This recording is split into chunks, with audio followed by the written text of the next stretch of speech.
අපි බලමු විනාඩියක් ගන්න නැතුව මෙන්න මේ ෆොටෝ එකට මේ බෑග්ග්‍රවුන්ඩ් එක දාලා මෙන්න මේ විදිහට හදාගන්නේ කොහොමද කියලා. හරි අපි ආයෙ වැඩේට. ඉස්සෙල්ලාම Google Chrome එක ගන්නවා. Google Chrome එක අරගෙන මම මෙතන ටයිප් කරනවා remove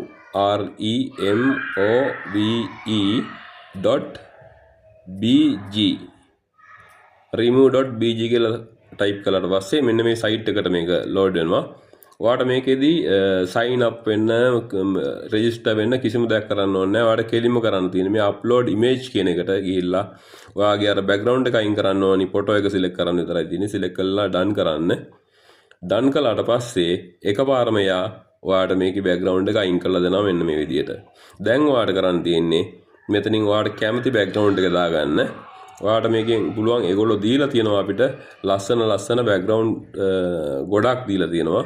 මෙතනින් ඔයාට මුහුදු කරලක් වගේ එකක් වොන්නම් මේ විදිහට දාගන්න පුළුවන්.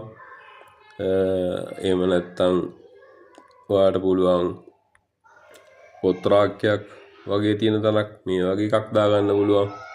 ඒ වගේ ඔයාට මෙතනින් කැමති එකක් දාගන්න පුළුවන්.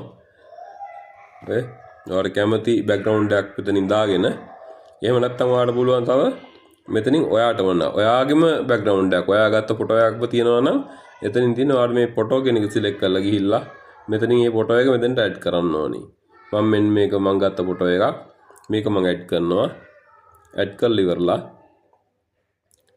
ඇඩ් කළාට පස්සේ අන්න ඒක ඔයාගේ බෑග්ග්‍රවුන්ඩ් එක බවට පත් වෙනවා. දැන් මගේ ෆොටෝ එක මම අර ගත්ත ෆොටෝ එකේ බෑග්ග්‍රවුන්ඩ් එකම වෙලා තියෙන මම මේක සේව් කරගන්නවා. මේ ඩවුන්ලෝඩ් කියන එක ක්ලික් කරලා මෙතන තියෙන ඩවුන්ලෝඩ් කියන එක ටච් කළා නම් ඔයාට මේ 966200 කියන එක නම් ඒක අන්ලොක් කරන්න ගියොත් ඔයාලා රෙජිස්ටර් වෙන්න ඕනේ. ඉතින් පොඩි සයිස් එකක් ඔයාට ඇති ෆෝන් එකේ ප්‍රොෆයිල් එකට වගේ දාගන්න. ඒක ෆ්‍රී අපිට. ඒකින්ද ඒ ෆ්‍රී එක මම සිලෙක්ට් කරනවා. ෆ්‍රී එක සිලෙක්ට් කළාම මෙන්න මේවා ඕපන් කළා. ඔයාගේ ෆෝන් එක දැන් ඔයාගේ ගැලරි එකට මේ ෆොටෝ එක ඩවුන්ලෝඩ් වෙලා තියෙනවා. ඔයාට බලන්න පුළුවන්. මෙන්න පේනවද? මේ තියෙන්නේ මගේ කලින් ෆොටෝ එක, මේ තියෙන්නේ බෑග්ග්‍රවුන්ඩ් එක. මෙන්න තියෙනවා දෙක එකතු වෙච්ච ෆොටෝ එක.